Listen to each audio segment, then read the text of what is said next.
let's get to it. Let's just do it. All right. All right, let's just do it. We got to do this. We have to do this. It's great to be back in beautiful Davos, Switzerland, and to address so many respected business leaders, so many friends, few enemies.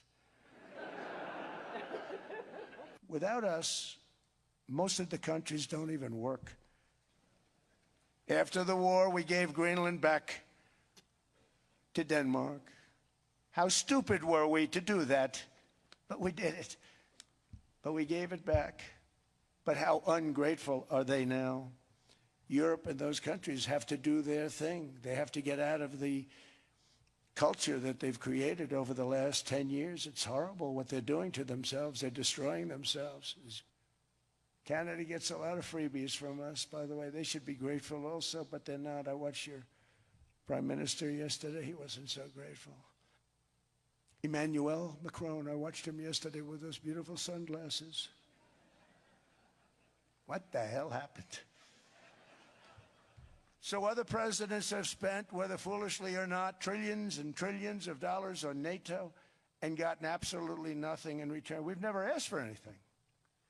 It's always a one-way street. Now they want us to help them with Ukraine. I believe they're at a point now where they can come together and get a deal done. And if they don't, they're stupid. That goes for both of them.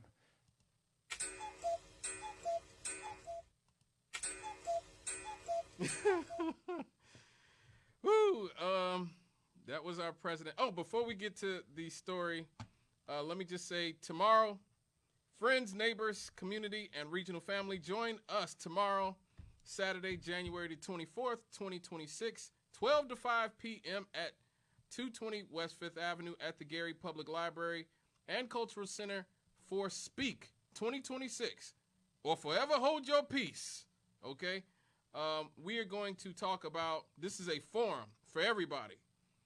We are going to talk about the glory days of Gary, when it was the Magic City, the city of the century, when it was the model of pride for the region and the communities.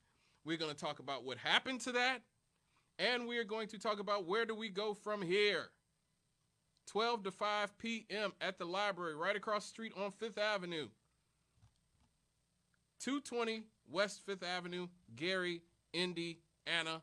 Please come out. I know it's going to be cold tomorrow, but this is important for us as a community. So I look forward to seeing you guys there. But yes, as you heard in the intro there, that was our Presidente, or as I like to call him, El Presidente, Donald John Trump, at the Davos conference, where all the rich bastards of society basically get together to congregate about how they're going to control all of our lives. And it's sort of poetic that sort of symbolized the end of Donald Trump's first year in office. And I think it's important to look back just how eventful the first year of Donald Trump's second term has been. And I'm telling you guys, when I was doing the research for this segment, Donald Trump's first year of his second term, there was stuff in here I totally forgot about. Stuff that any other year would be front page news, but we just kind of gloss over it because Trump is always doing something. Something is always happening. So I think it's important to definitely compress before we get deep into, because we're going into year 2 of Trumpacalypse, to look back at the first year of the Trump administration. Let's remember, it starts on January the 20th, 2025. Donald Trump is sworn in as the 47th president. J.D. Vance becomes the vice president. It was so cold last January 20th that they actually had to hold the ceremony indoors. Now, immediately after taking office, Donald Trump started his day one executive blitz that he promised he would do.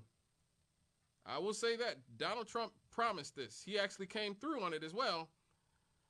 He signed dozens of executive orders, many of them undoing Joe Biden's policies, cutting immigration, environmental regulations, and shaping federal agencies, withdrawing from the World Health Organization. He signed a record 26 executive orders on his first day. The orders prohibited the weaponization of federal agencies against political opponents, which would be a good thing if, if it was applied fairly. Repealed many of Joe Biden's executive actions, reaffirmed the existing constitutional right to free speech, again, which would be a good thing if it's applied fairly. Banned federal censorship of online speech, again, a good thing if applied fairly. Banned DEI in federal agencies, encouraged energy exploration and production, ended the electric vehicle mandate, and started the second withdrawal process of the United States from the World Health Organization and the Paris Climate Accords.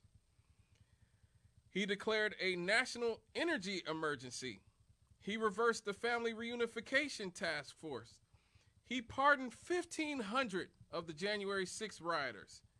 He designated certain international drug cartels as terrorist organizations. He reorganized the U.S. Digital Service into the Department of Government Efficiency, or DOGE. He prioritized the removal and identification of illegal migrants.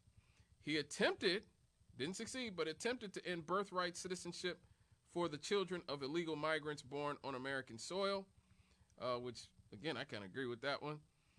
He expanded the U.S.-Mexico border wall. He declared a national emergency on the southern border. He delayed the impending ban of TikTok in the United States. He defined gender by an immutable male-female binary. Again, I kind of agree with that one. Ordered a 90-day pause on most foreign aid. He revived Schedule F as scheduled policy career and ordered federal agencies refer to the Gulf of Mexico as Gulf of America. I totally forgot about that. I forgot about the Gulf of America fiasco. And he also demanded that Mount Denali be called Mount McKinley. Later executive orders attempted to ban transgender women from competing in women's sports and expanded the presidential's control over independent agencies. And he symbolically declared English as the official language of the United States and implemented a broad reciprocal tariff policy. So that's just the first few hours Donald Trump is in office. We see him pardoning the January 6th rioters. We see him establishing DOGE. We're definitely going to hear more about DOGE coming up. Delayed the impending ban of TikTok in the U.S. We're going to talk about that some more. President Trump actually issued a total of 12, count it, 12 memorandums on his first day in office. These memorandums established an America First trade policy. That's what he's calling it.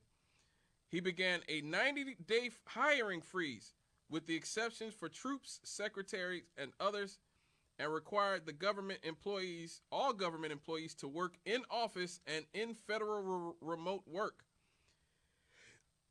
He also prohibited federal agencies from issuing new regulations until they are reviewed and approved. He paused offshore wind projects.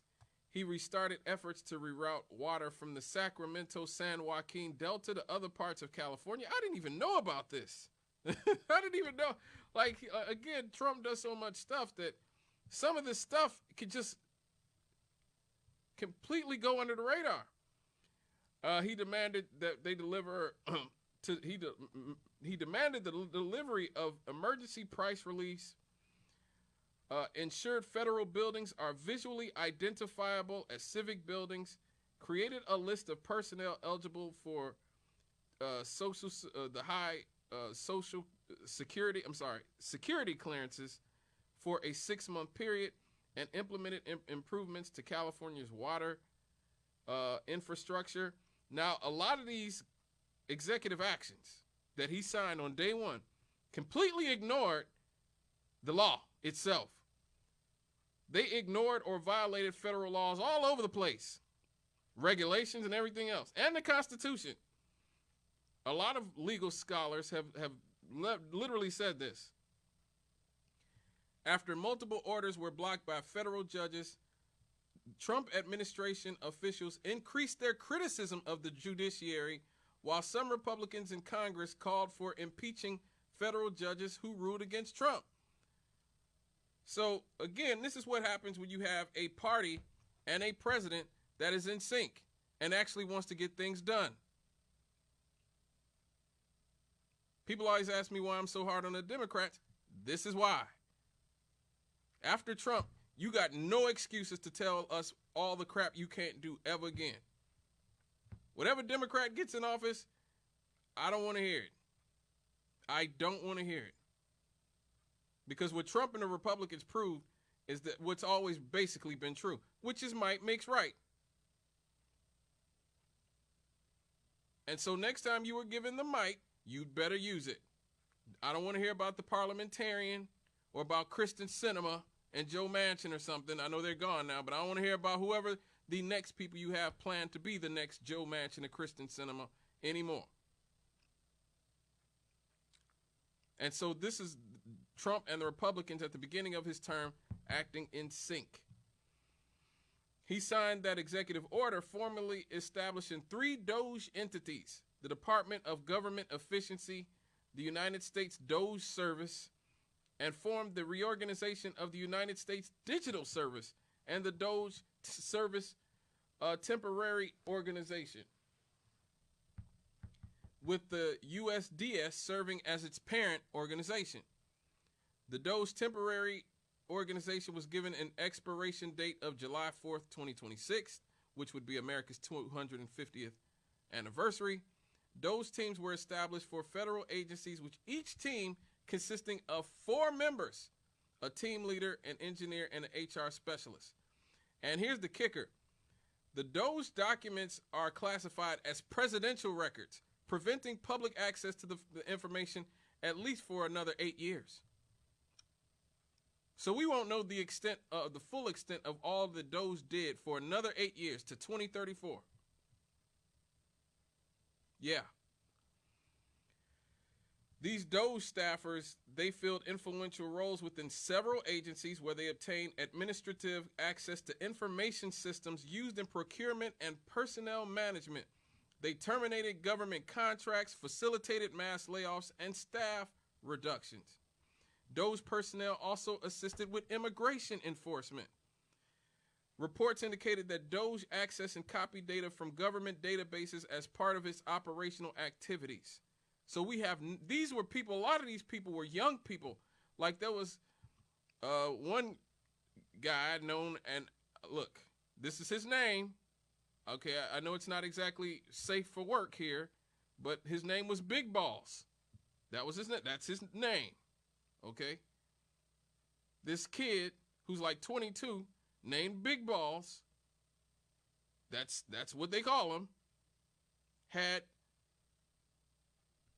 access to all of our personal information. Our highest security, sensitive information was held by a 22-year-old named Big Balls.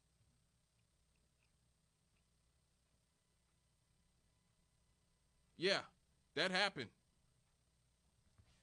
Within minutes of the second Trump presidency, the U.S. Customs and Borders shut down the CBP One app. Trump signed executive orders that declared a second national emergency on the southern border, enabling the deployment of armed forces and addressing the fentanyl crisis, the designation of international drug cartels as foreign terrorist organization, and repealed a Biden executive order that created the Family Reunification Task Force and suspended the refugee admissions program for 90 days. He ended the CNHV parole programs for nationals from Cuba, Haiti, Nicaragua, and Venezuela, and attempted again to end birthright citizenship for descendants of illegal immigrants who were born in America. As I've said before, I kind of agree with that. birthright citizenship was made for us, legacy black Americans, not foreigners, to drop their anchor babies off in the country.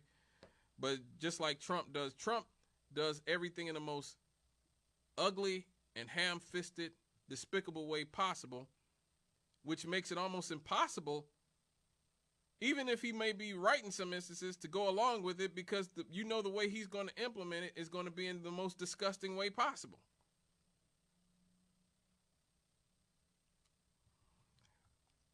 Two days after taking office, he revoked guidance from 2011 prohibiting illegal migrant arrests in areas such as courthouses, schools, churches, and hospitals, or during funerals and weddings. Again, this is what we're talking about.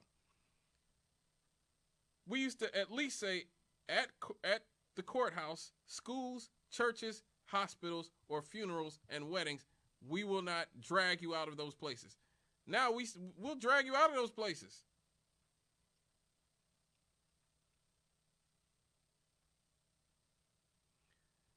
On January 29th, which was a week into his term, he signed the Laken-Riley Act into law, the first legislation of his second term. The law is named after Laken Riley, who was a nursing student who was murdered by an illegal immigrant 2 years ago. It requires ICE to detain illegal aliens who were accused or charged with theft-related crimes and those accused of assaulting a police officer.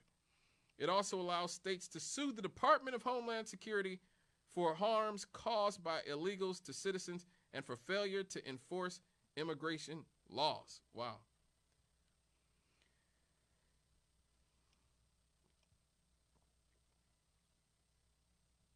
He signed another executive order partially revoking the Equal Employment Opportunity Act and banned government contracts from being given to private organizations which enforce a DEI framework.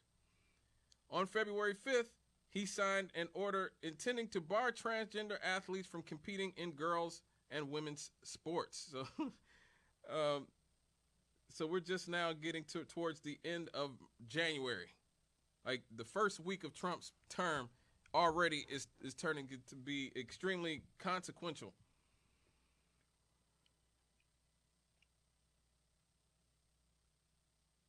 He also signed orders reinstating Cuba's designation as a state sponsor of terrorism, which is nonsense. It's always been nonsense, the idea that Cuba was a state sponsor of terrorism. I want you guys to look up Operation Northwoods. If you ever get the opportunity to Google Operation Northwoods, the CIA was actually planning to commit a false flag attack and blame it on Cuba, like blow up Miami or something, blame Cuba, and that would give them an excuse to invade Cuba, kill Fidel Castro, and take over the country. This is back in the 60s or 70s. So again, this is where this sort of Cold War mentality comes from within the Trump administration. It is just a continuation of decades of American foreign policy where they falsely consider Cuba to be a state sponsor of terrorism. When has a Cuban ever done a damn thing to you or anybody else? Never. He also signed orders reversing sanctions on Israeli settlers because Marion Adamson and Sheldon Adelson gave him $300 million. And because of that, he is in the pocket of the Zionists. And so he's basically let them do whatever the heck they want, not only in Gaza, but in the West Bank. And so there were sanctions on Israeli settlers because the entire world has agreed that these are illegal settlements. Donald Trump reversed that. He also, and this is really an underrated one coming up here, on January 24th, he reinstated the Mexico City policy. Now, a lot of people don't know what the Mexico City policy is. The Mexico City policy is it's a policy basically blocking U.S. federal funding for NGOs or non-governmental organizations that provide abortion counseling or referrals or advocate to decriminalize abortion or expand abortion services. So this is a blatantly political order right here. He's basically saying any organization, NGO, that advocates on behalf of women's abortion rights cannot be funded by the American government, which is a radical stance to take. On January 23rd, he signed an executive order to declassify files concerning the assassinations of John F. Kennedy, of his brother Robert F. Kennedy, and Martin Luther King Jr. On January 28th, the Office of Personnel Management offered a deferred resignation scheme to federal governments to announce their resignation by February 6th, while stating that employees who resigned would still receive salary and benefits until September 30th. So this is Elon Musk and the Doge people basically forcing huge swaths of the federal labor force out of their jobs. And as you know, we talk about regularly on this show, thanks to FDR, a large contingency of the black community has always had public works jobs or public servant jobs, because the private sector was primarily run and controlled by white supremacist racists, and the government is racist too. But thanks to people like FDR, at least you could get somewhat of a fair shake in government jobs, or something resembling a fair shake in a government job. You know, Trump put an end to that. That's why we saw such high unemployment rates for black women, because black women disproportionately work for the government. And so those didn't stop there. They targeted numerous federal agencies. They weakened USAID, the Department of Education. He put Linda McMahon in charge of Vince McMahon, of the WWE's wife, the former CEO of World Wrestling Entertainment. She's the head of Department of Education, has nothing to do with anything other than she gave that the McMahons have been financial supporters and friends of Donald Trump for many years. Donald Trump's in the WWE Hall of Fame for a reason.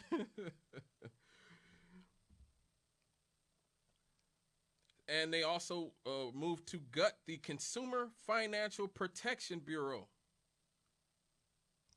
Yeah, that's exactly what it sounds like. The Consumer Financial Protection Bureau, that is to stop the American public from being scammed and defrauded. Trump said we don't need that. Then he pardoned a bunch of scammers and fraudsters. So this is where we're at. We're just in January still. The Trump administration's OMB, or the Office of Management and Budget, released MOM 2513, which ordered the federal government to take action the next day to temporarily freeze all federal funding while programs were being reviewed by compliance to Trump's executive orders. This memo sparked considerable uncertainty amongst government employees and lawmakers. You had the Medicaid portals and other programs shut down across the country. A bunch of different organizations sued, and thankfully the memo was blocked and would eventually be withdrawn. So thank God. He would also issue a proclamation that granted clemency to, like I said, all those January 6th rioters, while at the same time talking about law and order. A lot of these rioters, and people don't know this, a lot of these rioters had prior convictions for rape, child sexual exploitation, domestic violence, manslaughter, drug trafficking, and many other crimes.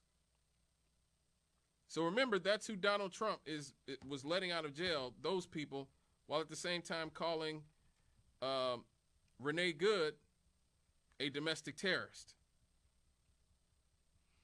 He would also hold a press conference after the January 29th mid-air collision, alleging that DEI policies were responsible for that crash.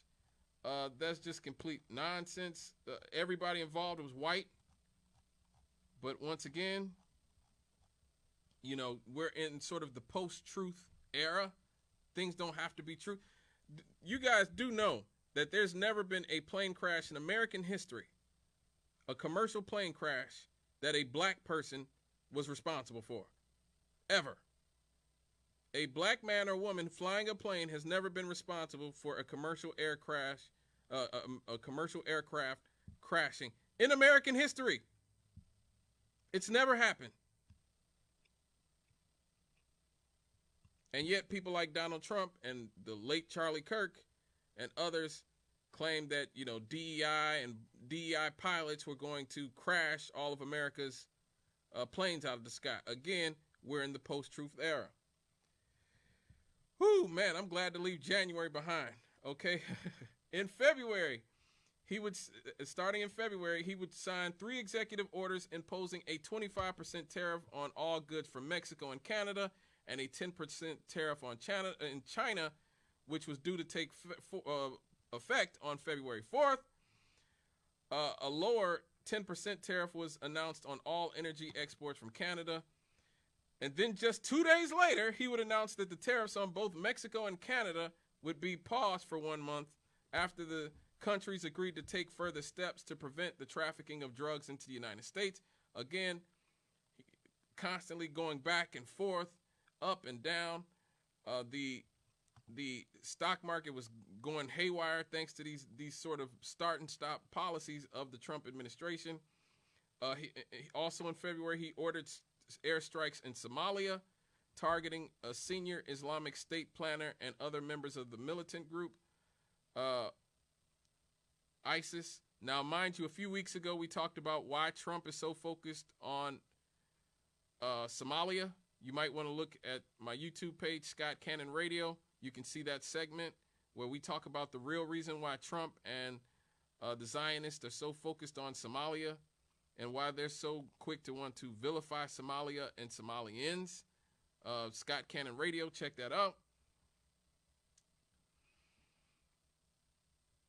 So once again, in February, we're back to February. At this point, Elon Musk is handed access to our federal payment system, which is a powerful tool to monitor and potentially limit the spending of the government. Again, you have a private citizen who is the richest man on the planet, officially in charge of the most secret and top secret and sensitive information of hundreds of millions of Americans. He would also fire the director of the Consumer Financial Protection Bureau because, once again, you know, they go after scammers. They keep the American public from being price gouged. Of course, Donald Trump doesn't want them around. Pete Hegseth would cancel identity months for the Department of Defense, including Black History Month, Asian American and Pacific Islander Heritage Month, National American Indian Heritage Month, LGBTQ Pride Month, Women's History Month, Juneteenth, Martin Luther King Jr. Day, Holocaust Remembrance Day. It was, you know, what else is there to say about that? At this point, Justin Trudeau, who was still the Canadian Prime Minister, announced that Canada would respond to President Trump's decision to enact a 25% tariff on Canadian exports to the United States by implementing a retaliatory 25% tariff against $155 billion in American goods. Claudia Sheinbaum, who is the president of Mexico, also responded to his decision to enact a 25% tariff by implementing a retaliatory 25% tariff against $322 billion in goods from the United States. At this point, Mexico would also agree to send 10,000 troops to the border in exchange for a pause on the tariffs. So now the tariffs were off again. This one I think is easy to forget about because so much crap has happened as well. Marco Rubio at that point would start meeting with El Salvador's president, Nayib Bukele, who's known as the world's coolest dictator. That's literally a name he embraces. And at this point, Bukele offered to house dangerous American criminals. Mind you, they are meeting to start engaging and talking about engaging in human trafficking. American criminals are supposed to be in prison, incarcerated in America. That is why we have a legal system and a justice system and prisons here. At this point, they started flirting with the idea of sending Americans to a torture dungeon in El Salvador. So, well, at this point, the 10% tariff on all Chinese goods would go into effect on which Donald Trump would call the opening salvo. So China then retaliated with the 15% tariff on coal and liquefied natural gas products, as well as a 10% tariff on crude oil, agricultural machinery, and large engine cars imported from the United States. U.S. aid announces that all of its direct hire personnel would be placed on administrative leave globally, with the exception of designated personnel responsible for mission-critical functions, core leadership, and specially designated programs. He'd also hold a bilateral meeting and joint press conference with Prime Minister Benjamin Netanyahu. So, of course, again, you know, Netanyahu pretty much owns Trump. It's funny that the mainstream media always talks about Putin. Oh, Putin owns Trump. Putin doesn't own Trump. Benjamin Netanyahu does. And yet, the mainstream corporate media, in their desire to red bait and to, you know, to engage in xenophobia against Russia, completely ignores the fact that Benjamin Netanyahu and the Zionists have over Trump and our government, because they have control over them as well. So that's important to say.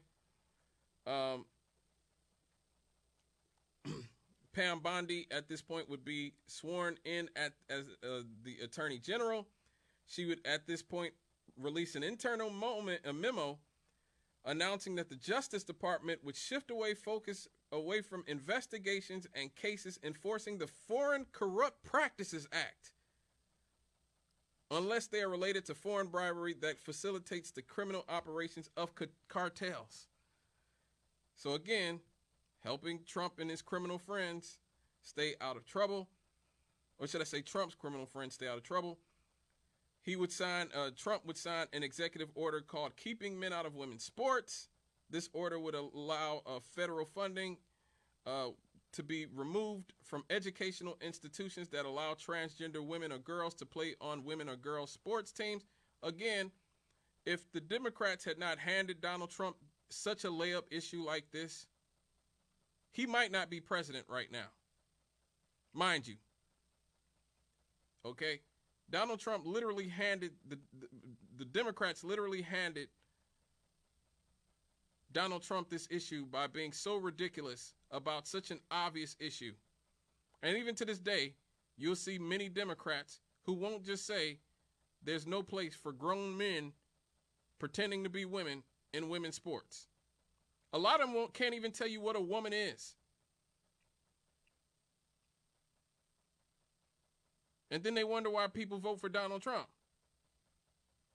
Again, this is a dereliction of duty on their part, and it's unfortunate that it took Donald Trump to sign something like this. He would announce his intention to dismiss the board members at the John F. Kennedy Center of the Performing Arts and appoint himself the chairman. Just such a raging narcissist. The Kennedy board would unanimously vote to elect him as their chairman. So basically, he elected himself. He would revoke security clearances and daily intelligence briefings of Joe Biden. Under the orders of Pete Hegseth, news organizations such as CNN, The Hill, and others were removed from the press workspaces at the Pentagon to be replaced by more friendly outlets like Newsmax and the Daily Caller. So that's them trying to basically force media coverage to be more, to display more fealty to the administration. Again, directly violates the whole spirit of the First Amendment. He would sign a proclamation designating February 9th as Gulf of America Day while flying over the Gulf from Palm Beach to New Orleans. He would impose a 25% tariff on all foreign imports of steel and aluminum. The Associated Press would be informed at by the White House that it would be barred from accessing an event in the Oval Office if it does not align its editorial standards to renaming the Gulf of Mexico the Gulf of America. So this is Donald Trump literally blackmailing the Associated Press and saying, if you don't start calling it the Gulf of America, we won't let you have access to people working at the White House. He would announce a 25% tariff on the European Union. And then he would announce that those 25% tariffs on Mexico and Canada that we talked about would actually proceed alongside an additional 10% tariff on China. So that's just, again, we're just in February, folks. We are just at the end of February. He's already completely, overthrown the board. In March, he would sign an executive order purporting to make English the official language of the United States. He would announce a crypto strategic reserve, which would include different, stable coins. He would clarify that it would also include Bitcoin and Ethereum eventually. He announced that he would impose the tariffs on China, Canada, and Mexico.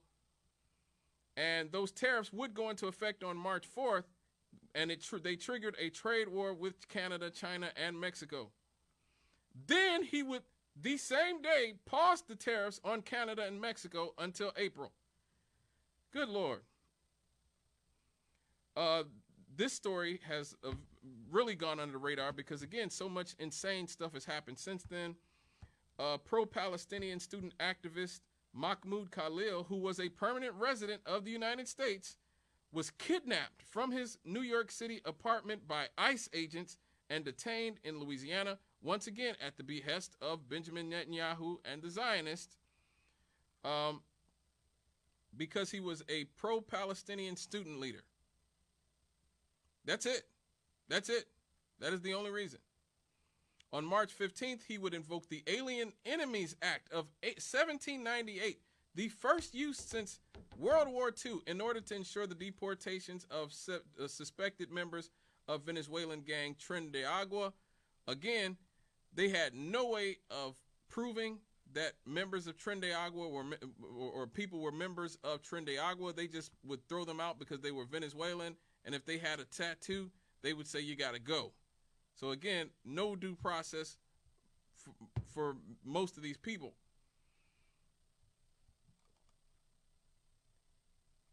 He would also sign an executive order directing Education Secretary Linda McMahon to dismantle the Department of Education. He'd also revoke the security clearances of 14 people, including Hillary Clinton, Kamala Harris, Alvin Bragg, Letitia James, Anthony Blinken, and Liz Cheney. Basically anybody in power who was not completely beholden to him.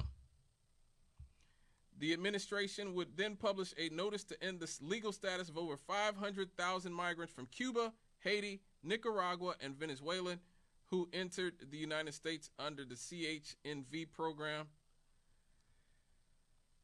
So, and then to end the month of March, he would impose a 25% tariff on all foreign car imports, set to go into effect 1 week after the imposition. In April, this was Liberation Day. We would get to Liberation Day, where he would announce a baseline 10% universal tariff on all imported goods, as well as even higher rates for 57 trading partners. These tariffs and retaliatory tariffs from other nations resulted in an immediate stock market crash. And then he announced on Truth Social that reciprocal tariffs above 10%, which had gone into effect that morning, would be paused for 90 days for all countries but China. Again, the schizophrenic nature of, of what's going on here, causing shocks in every facet of our economy. China's minimum tariff rate would instead be increased to 145%. 145%. What is that?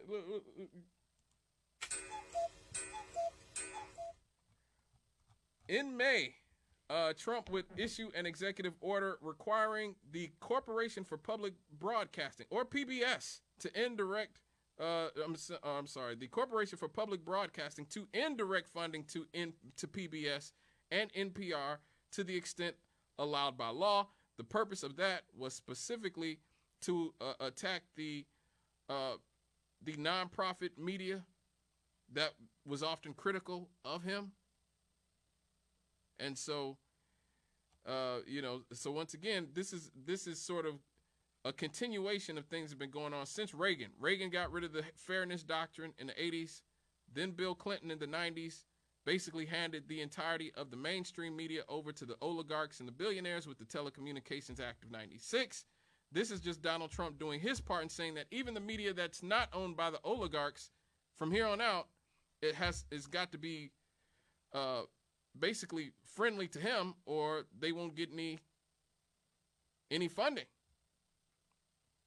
And so conservatives were rejoicing because conservatives have always hated NPR. They've always hated anything that gave the people a voice outside of the corporate media. So then a U.S. trade court would block most of this administration's tariffs. And Elon Musk, this is when you would see the exit of Elon Musk, and him and Donald Trump would have their falling out in May. And Musk would actually say that Trump was in the Epstein files, and that's why the files hadn't came out. Now, as of us filming this show and recording this show, Elon Musk and Trump are back being friends. So according to Elon Musk, Donald Trump is in the Epstein files, but Elon Musk continues to support and to be a consigliere of somebody who's in the Epstein files. Make that make sense. And at the end of May, the Trump administration would freeze visa applications and pause foreign student enrollments at Harvard. In June, thank God this is the last month of the first half. In June, Trump would engage in that feud with Musk, where I talked about Musk talking about Trump being in the Epstein files. This in June is when you started to see the Trump administration really starting to go to war with the public in America. Protests against immigration raids began in Los Angeles, with protesters clashing with the police at the Metropolitan Detention Center. Those protests continued for a few days, expanding into Paramount and Compton.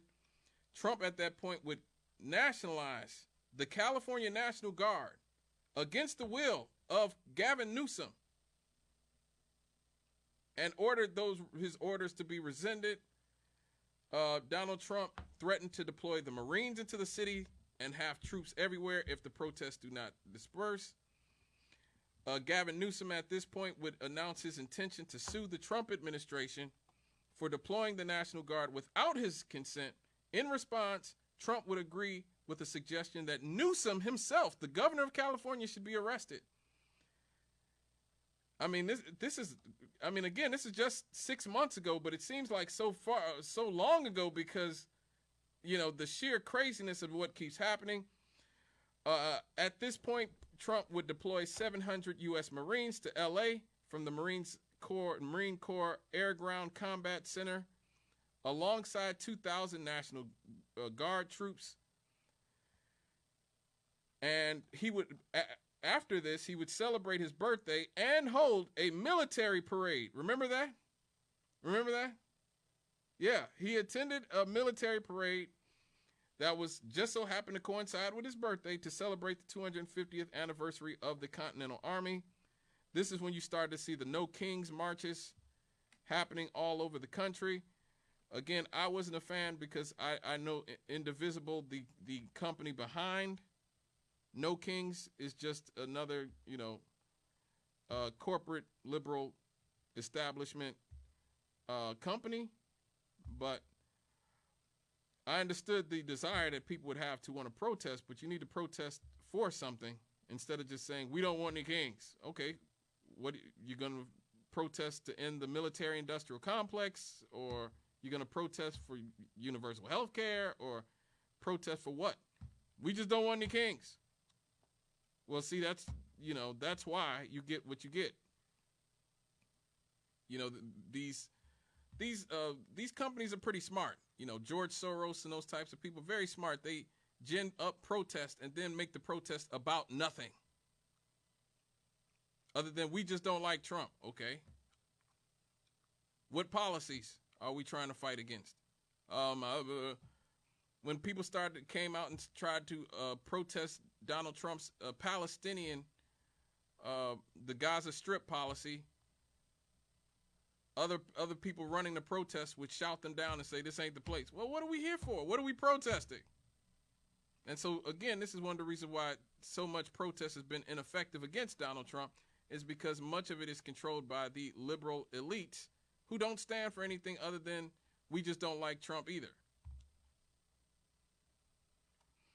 He'd also order direct strikes on nuclear sites in Iran. Then, after a few days, he would announce a ceasefire between Iran and Israel in the Iran-Israel war. So, good God, man. That's just the first half. That's just the first half of Donald Trump's first year in his second term. Wow. When we come back, we will finish up Donald Trump's first year, Trumpacalypse. If you agree with some of the stuff he did, let me know. If you disagree with it, let me know. The number 219-885-1371. The number again, 219-885-1371. We'll be right back with the second half of the first year of Donald Trump's presidency when we come back.